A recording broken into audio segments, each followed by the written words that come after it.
didn't book a room for me on our family trip." My sister mocked. "We reserved rooms for me, my husband, and my child. We're the real family." I calmly said, "Then I'll leave," and walked out. Hours later, after ignoring dozens of their calls, something unthinkable happened.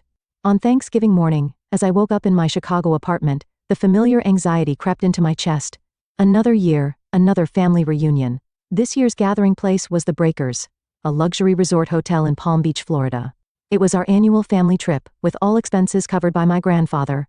While doing the final check of my suitcase, I let out a deep sigh. I gazed at my reflection in the mirror. I'm Helen Walker, 33 years old, a research director at a pharmaceutical company earning $160,000 a year. Living alone in Chicago, I've steadily built my assets through careful investments. Money is important, but dignity is even more precious. My grandfather's words echoed in my mind. He's a successful businessman who made his fortune in construction. Everything I know about financial management, I learned from him. Since childhood, he enthusiastically taught me about investments and asset management. He's the only one in the family who truly understands me. In stark contrast is my sister, Catherine, a former flight attendant turned full-time housewife. She lives an apparently affluent life with her husband and 7-year-old daughter. However, this lifestyle wouldn't be possible without monthly support from our grandfather. Their high mortgage payments, car loans, and their daughter's private school tuition, everything is covered by grandfather's assistance. Still, Catherine's social media is flooded with glamorous posts. New designer bags, dinners at expensive restaurants, luxurious vacations. She seems obsessed with portraying a lifestyle that's far removed from reality. My parents are similar. George and Margaret appear to be enjoying a comfortable retirement life in Florida. But that too wouldn't be sustainable without grandfather's help. Their retirement fund planning, the deposit for the upscale retirement home, everything depends on grandfather. My parents have always been cold toward me but indulgent with my sister. That hasn't changed since childhood. During my college years, I covered my tuition with scholarships and earned living expenses through part-time jobs. Meanwhile, my sister relied entirely on our parents for everything from study abroad expenses to living costs. The disparity remains a painful memory. Become someone who can stand on their own feet. That was another of grandfather's sayings. I've lived by those words, studying and working desperately to become independent. I built my career in the pharmaceutical industry, grew my assets through investments, and created a life that needs no one's support. The high-rise apartment overlooking Chicago's skyline was earned through my own efforts. Moderate luxury within my means, that's the life I've chosen. As I lifted my suitcase, anxiety about this year's Thanksgiving grew stronger. Every year, our family's distorted relationships only deepen. My sister's competition for appearances, our parents' biased affection, and grandfather's worried gaze. In the taxi heading to the airport, I contemplated this year's trip. The Breakers, a prestigious 5-star hotel established in 1896. Italian Renaissance architecture and luxurious suites exceeding $800 per night. The Thanksgiving special dinner was said to cost per person. Despite the glamorous setting, our family's reality was fragile and distorted. My sister's luxurious lifestyle, our parents' comfortable retirement, all were castles built on the sand of grandfather's support. And this year, those distortions were about to reach their breaking point. Everyone must have noticed, yet no one dared to speak of the reality that now awaited us. Through the taxi window from Palm Beach International Airport to the Breakers, Florida's gentle sunlight streamed in. On Thanksgiving Day, I arrived at the luxury resort under pleasant weather. I was the last to arrive. Pulling my navy Rimowa suitcase, I stepped into the Italian Renaissance-styled magnificent building. My simple yet elegant theory dress had slightly wrinkled during the long flight. The lobby spread out as a clean, dignified space. Above, luxurious chandeliers sparkled, and below, footsteps echoed quietly on the marble floor. Other guests were already enjoying their Thanksgiving afternoon in their own ways. On my way to the front desk, I spotted my parents. They appeared to be discussing something in a secluded area of the lobby. Mother was wearing what looked like a new resort dress, while father was dressed casually, appropriate for his age. When our eyes met, they quickly looked away. "Miss Walker, I apologize, but I cannot find your reservation." The front desk staff's voice was apologetic. They kept checking the screen repeatedly, unable to hide their confusion. "I can see the reservations for your family members." But at that moment, the sound of expensive heels approached. I turned to see Catherine walking toward us with a triumphant expression. An Hermes Birkin bag on her arm, and a Cartier watch gleaming. "Oh, Helen, finally made it?" Her voice carried deliberate sarcasm. The front desk staff continued checking the system. Other guests' attention began to turn toward us. "How strange that there's no reservation." Catherine's voice rose in volume, calculated to draw attention from those around us. Her Louis Vuitton suitcase stood out conspicuously next to my navy case. Actually, Catherine stepped closer, wearing a victorious smile. I only made reservations for our family. Her words echoed throughout the lobby. With a mocking expression, she continued, a room for me, my husband, and daughter, and one for mom and dad. Just for the real family, you see. A moment of silence fell. The front desk staff was speechless, and our parents turned their backs even further away. The air around me felt frozen in an instant. Taking a slow, deep breath, I said without changing my expression, I see. Then I'll leave. My voice came out calmer than I expected. Readjusting my grip on the suitcase handle, I politely nodded to the front desk staff. Taking out my smartphone, I opened the taxi hailing app. Wait. Catherine's voice rose slightly. But I was already preparing to leave the lobby. Feeling the sympathetic gaze of the front desk staff, I started walking toward the entrance. My sister, though caught off guard by this unexpected development, maintained her triumphant expression. Our parents stood awkwardly frozen in place. Only the sound of my footsteps echoed through the silent lobby. The afternoon sunlight streaming through the main entrance felt oddly bright. While waiting for the taxi, palm trees swayed in the pleasant breeze. The Thanksgiving holiday I was supposed to spend at this luxury resort had ended in just a few minutes. Yet in this moment, a strange sense of liberation spread through my heart. Grandfather's words resurfaced again. Become someone who can stand on their own feet. Now, I felt I understood the true meaning of those words. During the few minutes waiting for the taxi, I gazed at the hotel's magnificent exterior. The Adams-style architecture told a story of over 100 years of history. Decorated lavishly for Thanksgiving celebrations, luxury cars kept arriving, with well-dressed families stepping out. Through the lobby glass, I could see my niece, Amy. Wearing an expensive dress unsuitable for a year-old, she was fidgeting behind her mother. Perhaps she was looking for me. Every Thanksgiving, it had been my tradition to bring her a present. This year, I had prepared a pearl hair clip. It was still beautifully wrapped in my suitcase. As I got into the arrived taxi, I told the driver, to Palm Beach International Airport. On my smartphone, I was already searching for the next available flight to Chicago. Though airfares are expensive during Thanksgiving, that didn't bother me at all. Rather, the emotional energy I'd wasted every year during this season seemed far more costly. Through the rearview mirror, the Breakers building grew smaller.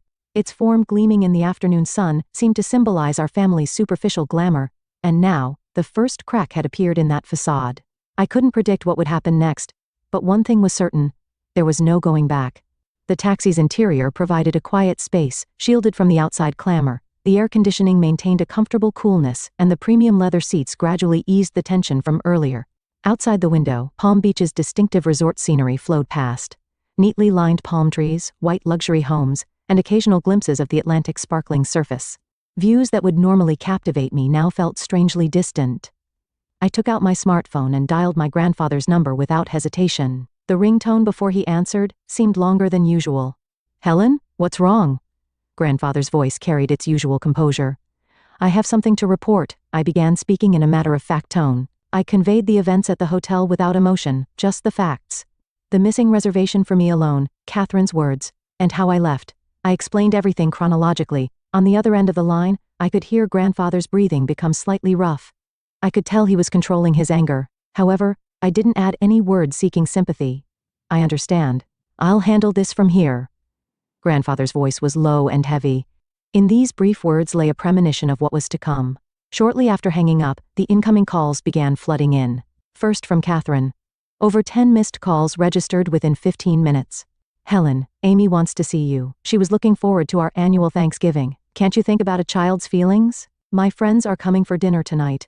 I was planning to post perfect family Thanksgiving on Instagram. Do you know how embarrassing it is to explain this situation? Catherine's voice grew increasingly hysterical. Between these calls, emails from our parents started arriving. We could have added another room, but as Catherine said, we prioritized the real family. You're independent now, aren't you? Mother's email reflected years of coldness. If you can afford it, why not get another room? With your salary, it shouldn't be a big deal. Why are you being so emotional? The following email even included spiteful calculations. Father's email was even more heartless. Catherine has a family, a husband and child. You understand, right? Can't you just quietly put up with it for Thanksgiving? That's always been your problem. Only thinking about yourself, never considering the family. Mother continued in a tone that made me seem like the villain. We had everything planned for social media posts. We were supposed to take lovely photos of you and Amy. It's all ruined now. My chest tightened with each message I read. But these were words I should be used to by now. Since childhood, my sister and I had always been treated with this same kind of discrimination. As the taxi neared the airport, a new wave of messages surged in. Because of your selfishness, Amy is crying. She had been waiting so long to see her aunt. My sister continued using her daughter as a shield until the end. Behind it, I could only see vanity and pride. From Mother, more sarcastic emails arrived. Poor Catherine.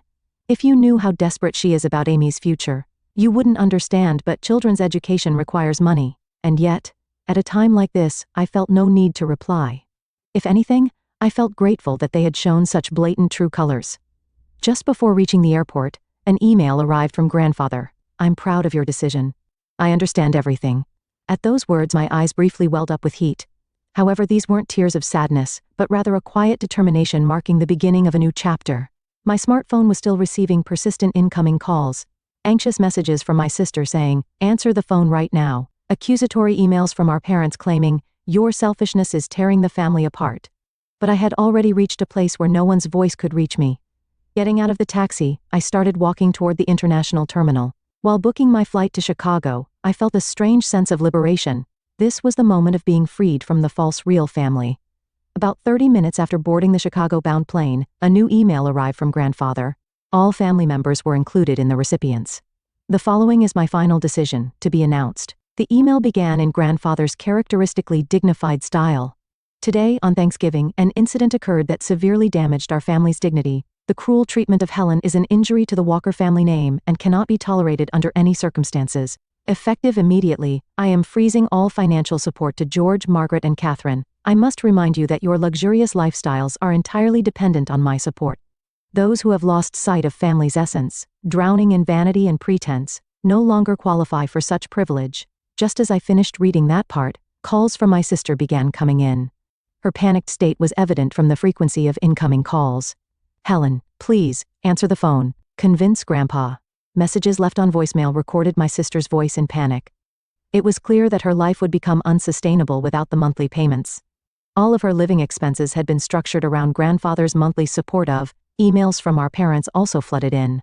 Their previous arrogant attitude had disappeared, replaced by desperate pleading. "Helen, this is about our retirement. Could you please talk to your grandfather again?" The $150,000 deposit for their reserved luxury retirement home would be forfeited, and their medical insurance subsidies would stop. Our parents seemed to be panicking at the reality of their retirement stability crumbling in an instant. "Do something. He'll listen if it's you, won't he?" Mother's email contained unfamiliar words of apology. "I'm sorry for saying such terrible things earlier. But this is a family crisis." I quietly turned off my smartphone. A vast sea of clouds spread outside the window. The perfect family Thanksgiving, photos that had been posted on social media every year would not be uploaded this year. For Catherine, that might be an even bigger blow than the financial impact. The plane was heading steadily towards Chicago without turbulence. The passenger next to me seemed to be contemplating Thanksgiving dinner preparations, browsing recipes on their smartphone. Normally at this time, I would have been giving Amy her present in the hotel lounge. After landing, when I connected to my home Wi-Fi in Chicago, there were over 100 unread messages. Most were from my sister, their content becoming increasingly frantic. "What am I supposed to do? I won't be able to pay the loans. What about Amy's school fees?" Emails from our parents had also grown more serious. "We might not be able to get the retirement home deposit back. What are we supposed to do now? I can't sleep at night thinking about the medical insurance." However, what drew the most attention was grandfather's final notice sent to all family members. "This measure is irreversible. Consider it the consequence of your own actions. Any objection to my decision will result in the termination of all remaining support." I calmly read through the incoming messages. Their formerly arrogant attitude had completely changed to desperate pleas. Never before had each family member's true nature been so clearly revealed. Setting down my smartphone, I brewed tea in the kitchen. By now, I would normally have been enjoying the hotel's luxurious dinner. A Thanksgiving special course worth $200 per person. Remembering that amount made me smile slightly. Every year, my sister's family had posted about this lavish dinner on social media. Yet in reality, they had been struggling even to make monthly credit card payments. A new call came in, this time from my sister's husband. Mixed with panic and confusion were words criticizing his wife's spending habits. It seemed cracks were beginning to appear in their marriage as well. More specific pleas arrived from our parents. The retirement home won't refund the $150,000 advance payment. Medical insurance will be self-paid from next month. Because of you, our retirement Following those words was a repetition of defending my sister and criticizing me. It was as if they hadn't learned anything. I took a lemon from the refrigerator and added it to my tea. Tomorrow, I would return to work as usual. New research data analysis awaited in the pharmaceutical company project. $160,000 annual salary steadily accumulated investment trusts. A stable life foundation built by my own efforts. Outside the window, Chicago's night view quietly sparkled. The lights of the high-rise buildings were like stars. Suddenly, I remembered my own credit card statement. Full payment every month. Moderate luxury within my means. No debt. Grandfather's favorite saying came back to me. Vanity is for others, savings are for yourself. In this city, I had carved out my life through my own efforts. As grandfather said, I had become someone who can stand on their own feet. And now, I deeply felt that choice had been the right one. From my smartphone, incoming calls continued to ring. But they were voices that would no longer reach me. 2 weeks after Thanksgiving, in early December, Chicago was blanketed in its first snow. Days were spent immersed in new projects at the pharmaceutical company's laboratory. Amidst the unchanging daily routine, my family's situation had undergone dramatic changes. The changes were first noticeable on social media. My sister's Instagram, which had been updated almost daily, had suddenly fallen silent. Her last post was from the day before Thanksgiving, a photo of her Hermes bag at an upscale restaurant, tagged with a dream lifestyle. The comment saying what a wonderful life now seemed painfully ironic. Emails from father finally showed genuine remorse. I'm reflecting on our years of extravagant living. We spoiled Catherine too much. And we were cold to you. I'm sorry. Similar messages arrived from mother. With their medical insurance subsidies cut off, they were finally realizing the true cost of healthcare. Our pension alone is nowhere near enough. I finally understand how luxuriously we were living. Catherine's situation was even more serious. I received an unexpected call from her husband. I've discovered hidden debts she kept secret. I'm shocked by the credit card bills. We can't maintain this lifestyle anymore. With grandfather's support suddenly cut off, their facade of affluence was rapidly crumbling. We're considering moving to a cheaper house. Looking at public schools for Amy too. Catherine cries every night, his voice mixed with exhaustion and resignation. Their marriage itself seemed to be in crisis. In contrast, my life remained peaceful. I arrive at work at 8 a.m. and return home at 6 p.m. Weekends are spent attending investment study groups, reviewing my savings management, continuing my life within reasonable means. Just yesterday, I was promoted to team leader for a new research project. My salary is expected to increase gradually. Investment trust operations are going well, with no worries about the future. Vanity brings momentary satisfaction, savings bring lifelong peace of mind. The weight of grandfather's words was now being felt deeply by the entire family. While my parents worried about retirement insecurity, and my sister struggled with debt repayment, I was simply continuing my ordinary life. Over these 2 weeks, the frequency of emails and calls had significantly decreased.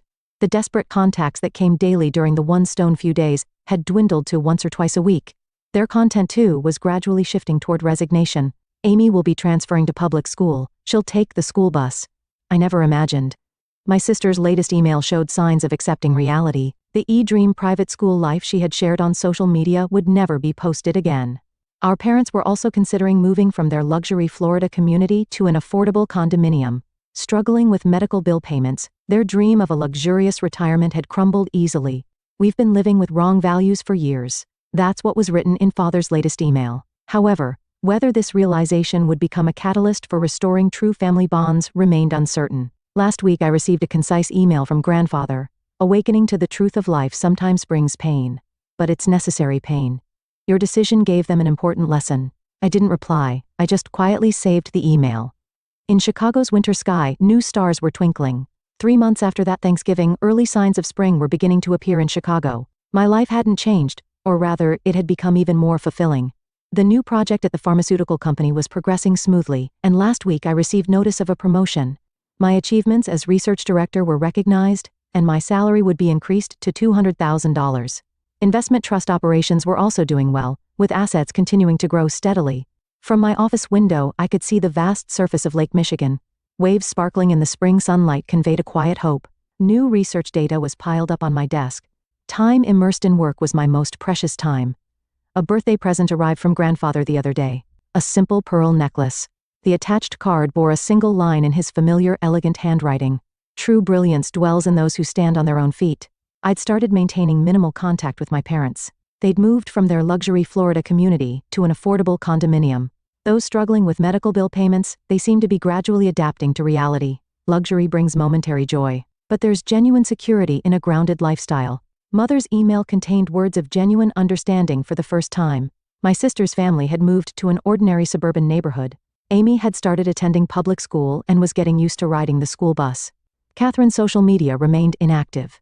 How empty it all seems now, posting just to keep up appearances. Such words appeared in a rare email from my sister. Days spent struggling with credit card payments. Their marriage was still strained, but at least they were no longer turning away from reality. I had begun setting new goals. I wanted to build more achievements in pharmaceutical research, and eventually lead my own research team. I hoped to pass on my knowledge and experience to young researchers. On holidays, I attended study groups about investment and economics. The people I met there all led solid, practical lives. The sincere conversations, free from pretense and vanity, were refreshing. The Thanksgiving incident had left important lessons for each family member. The importance of financial independence, the emptiness of a pretentious lifestyle, and above all, the true meaning of family. Grandfather's final words still remained in my heart.